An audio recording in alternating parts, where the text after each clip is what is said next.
Hi, everybody at home. Happy Friday to you all.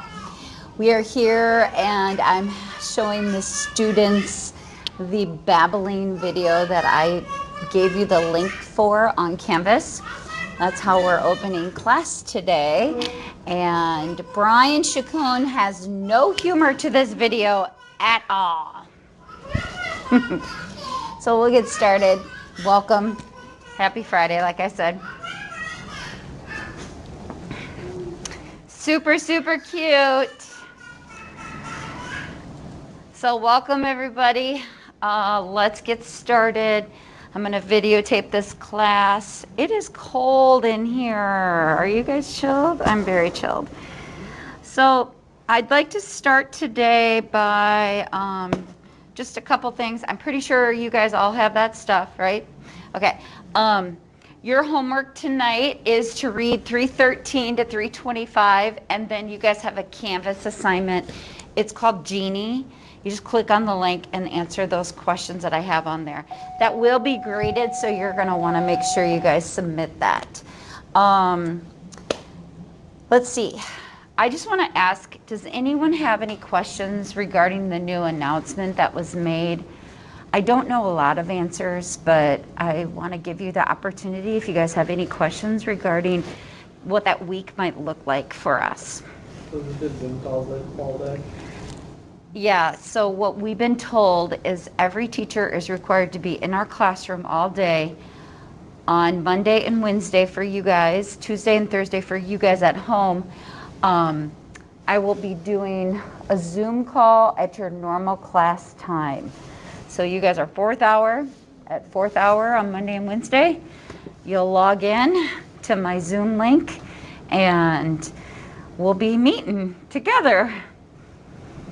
And then on your virtual days, like you guys at home, what I plan on doing is just videotaping our lesson, and then I'll put it on just like I do normally with Canvas, and then you guys can look at that video. I did have a student last period that asked, can I just zoom in on my virtual day? You know, instead of watching your videos, and I don't see a problem with that. If you would rather just be live and actually in class when I'm teaching it, and then ask me questions if you have any. But if you would rather watch it on your own time, it would be accessible then too for you. So I'm pretty flexible that way.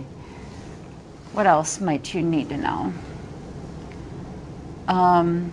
If for some crazy reason we do go beyond the date, I know nothing. The only thing they told us is if we go past that week, there's a plan B, which they haven't revealed yet. It's top secret plan B. We don't know what the plan B is. I know for our class, if we end up being at home on the dates of those tests, what I'm assuming I'm going to do is have an app, it'll be online. Like you'll have to log in at a particular time and take it at that particular time. I'm hoping that doesn't happen. I'd rather be in person with you guys. Another thing I was thinking about doing for Zoom is having some breakout sessions. So I don't ever get the opportunity to chat with you guys just about like class and how you think things are going, especially for some of my students that are particularly struggling with certain things, like a one-on-one kind of work session. So I might actually do kind of some breakout sessions just to touch base with you more on a basis of like how you doing even outside of school, you know, that type of thing. So I'm kind of toying with a few different things in my mind. One thing I will not do is it will not be busy. Like I will never give you just work to do just because I'll be like, okay, we have to be on here and do work type of thing. I think that's about it. What I plan on doing is teaching to the classroom as if you're all here. You know, and fourth hour on your days, it's half empty anyway, so I could just start by practicing today and going over here and looking at the empty chairs. So what I would like us to do is to chat a little bit about where I left off yesterday, do a checking for understanding. I put a quote on the board here today for you because I didn't have room on Monday, but I thought this was really appropriate for what's going on in our world and the time of year. We often think, you know, these are extra things that we have to do, and we look at it like, God, this sucks. I have to Zoom, or this sucks. You know, like we get into this self-pity mode. But the bottom line is education truly, truly is something that you and I, have always taken for granted in this world. And that's because we don't live in an area where education is not there. And so it's hard not to take it for granted, but education is truly not a burden. And I hope you guys don't look at our class ever as a burden.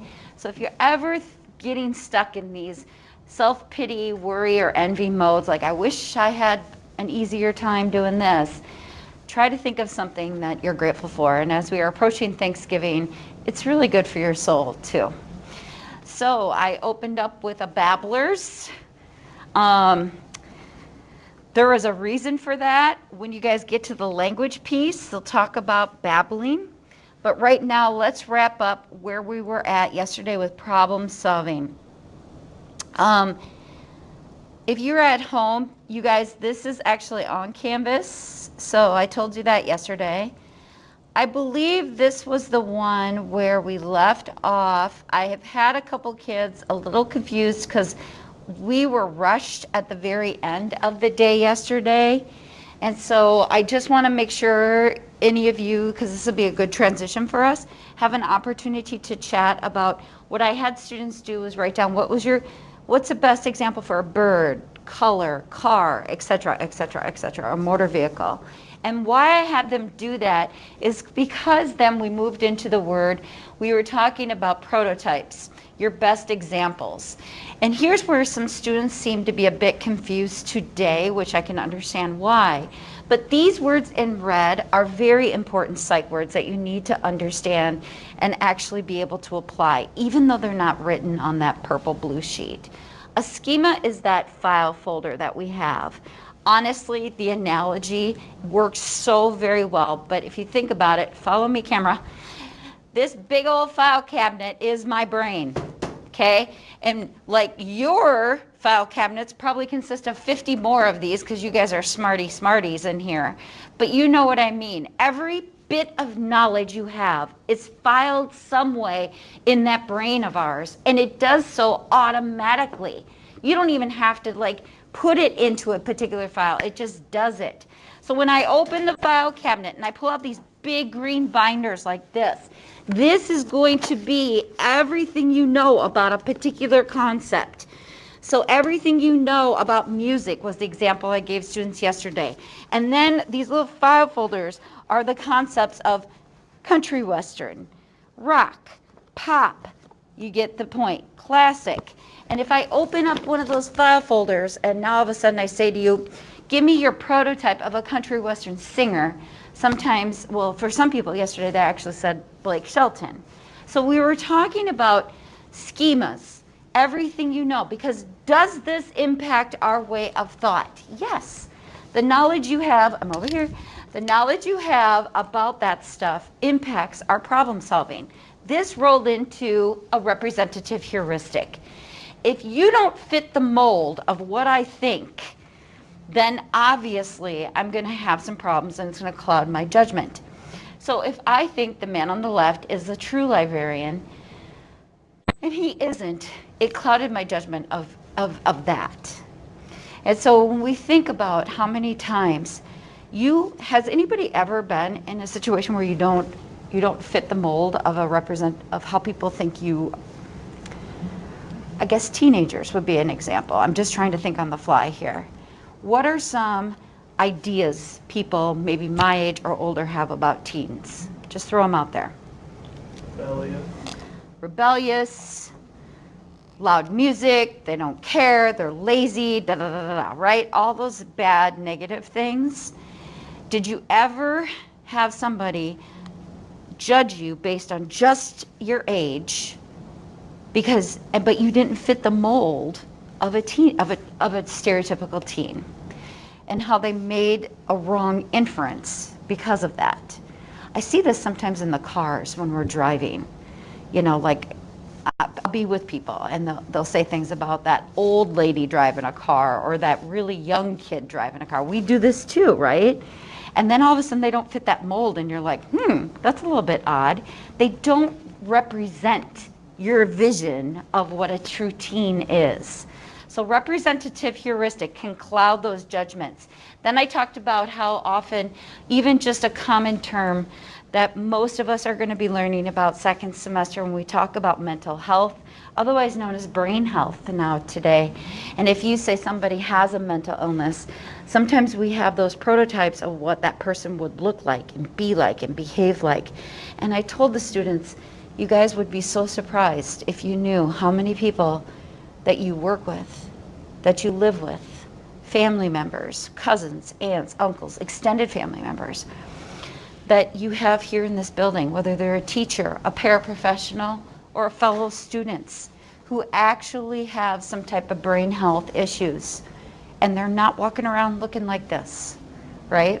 So it can cloud our judgments. That's where we left off. Does anyone have any questions about any of those? Brian, you look so sleepy today. You need some suckas. Brian falls asleep every day in my class. I'm starting to become offended. Pass them around. Brian, you like how I call you out on the... I shouldn't do that. Nick's at home watching this going, what? What? I should be in this class. We miss you, Nick. We miss you, Courtney. Okay, so availability heuristic is number 7. It's also on the PowerPoint.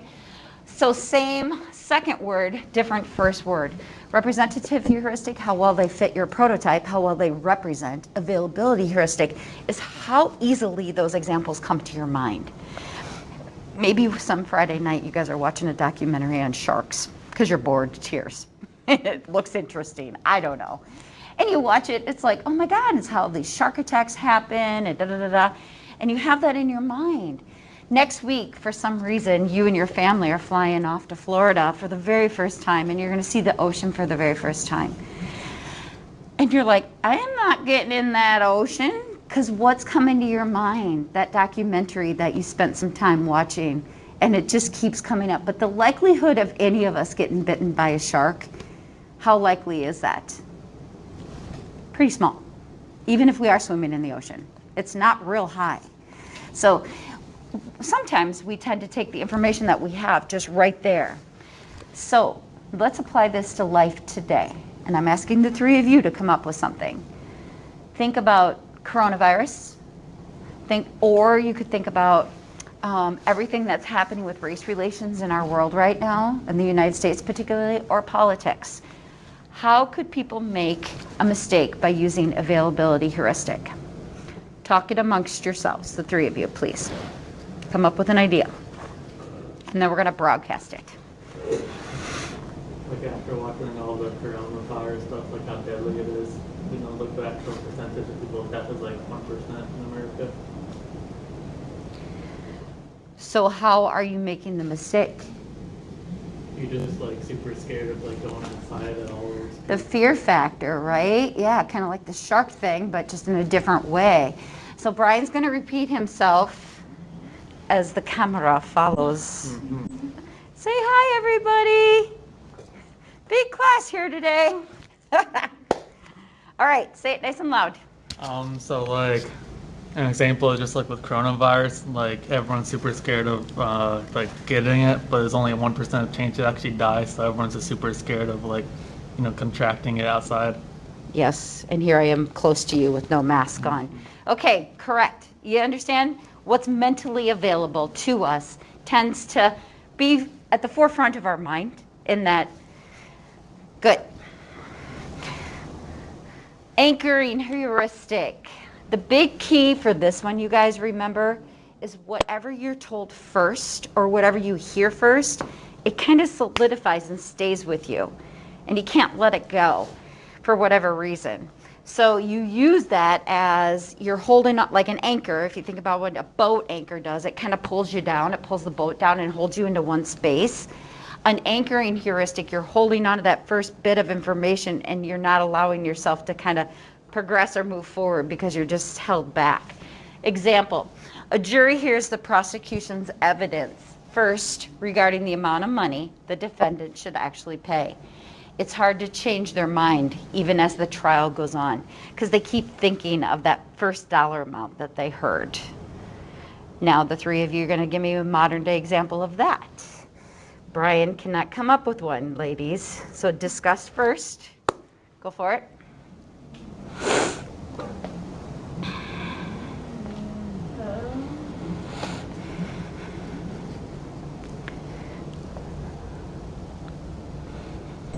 Maybe like when people were deciding who to vote for president, like they didn't exactly know, like, but they knew they didn't want to vote for someone because they said something and they couldn't get past it.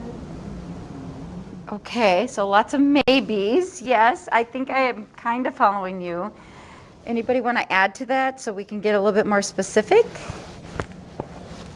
Maybe like someone doesn't want to vote for Biden because they said that like he'll raise taxes for people, and they can't get past that because they don't want to pay more taxes. Yes, so they won't look at any other issue because the one issue that they heard first is still in their mind.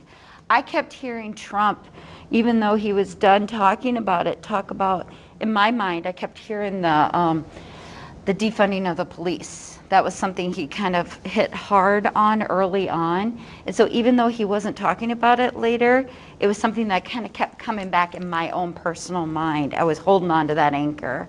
And I do think other people were too, you know, the fear of that. I'm not even gonna say, okay. We'll leave it at that. All right, guys, let's see, which one would you choose to do? If you looked at the PowerPoint yesterday at home, you probably already read this. So would you be more apt to doing A or B? So you decided to see a Broadway play and you bought a $75 ticket. As you entered the theater, you realize you lost your ticket. You can't remember the seat number, so you can't prove to the management that you bought it. Would you spend $75 for another ticket? Now we're talking your money, not your parents' dollar, okay? So pretend you're all self-employed, you're independent. Would you do A or B? Here's B. You've reserved a seat for a Broadway play for which the ticket price is $75. As you enter the theater to buy your ticket, you discover you lost $75 from your pocket. Would you still buy the ticket, assuming you had enough cash left to do so? Which one do you think people are more likely to do, A or B? Are you losing the same amount of money on each? Yes, you are. You're both of these, you're losing $75. Which one would people more likely be willing to do, A or B? What do you say? B maybe? You said B, what do you say? A. You say A, what do you say? A. Interesting that you guys have some different perspectives. B is actually the correct answer. B. B sounds better because it doesn't sound like you're losing as much because you haven't yet paid for it. So that extra $75 is going to come out of a different account. The term here is framing. I know you guys can't see the slides. Hopefully you've got them on at home. So framing, what is framing? Is when you try to put a positive spin on things versus a negative spin. Sometimes it can actually alternate the behavior. Now, do some of us respond better to a negative spin on things versus a positive spin? Definitely. So if I said to you, hey, I invite you to do your homework this weekend. Hear the word? I invite you to do your homework this weekend. Versus what would another teacher maybe say to you? You have to do your homework. You must do your homework this weekend. You must do your homework. Which one might students be more apt to doing? But what if I say to you, I invite you to do your homework this weekend, period, versus teacher over here says, you must do your homework this weekend because it's going to be graded. Now which one are you more apt to do? Graded one. You bet. So sometimes the negative spin does actually work depending upon what we're talking about. Look at this. Have you guys ever seen ads or food that says low fat on it? And what does that make some people do sometimes? Actually overeat. I've been in that situation. I see cookies that say low fat, low fat. Well, I get to have 4 more cookies than I normally would have because it's got low fat in it, right? It's totally incorrect. But in my brain, it's right. So I make an incorrect assumption about solving a particular problem, for that case it was cookies, just based on framing. Make sense to you guys? All right, so let's think about this one. What do you think you would do? This was a college study. They're trying to get kids to register for school. In one 2009 case, early registration was framed to students as this: if you didn't register early, you are going to get fined. Another one, if you register early, you're going to get a discount. Which one, honestly, would you be more willing to follow as you guys approach your college registration days? Probably one. What about the two of you? Why? You're correct. Because you don't want to be fined that lane that doesn't have to be fined. The fine sounds worse, doesn't it? Even though, hey, getting a little bit of a discount might be okay, but you're going to tell me you're going to charge me more? All right, now all of a sudden, I'm on it. I'm taking care of it. In fact, almost every college student that got the fined question registered early. About 60% that got the second one actually registered early. So even though it was kind of a high amount, it still wasn't nearly as much as the fined one. How we frame things matter. All right, so what I want you guys to do now is around the room, I have these laminated sheets, and I want you guys to stay together, all three of you, because I'd like you to have a discussion. Write down the number and then write down the answer. These are all terms we've gone over in the last 3 days. But they're not in chronological order, so don't just write down a bunch of numbers. But the numbers are listed on the laminated. So like it says, number 2, what do you think? Okay? They're all the way around the room. So go ahead, take your time with that.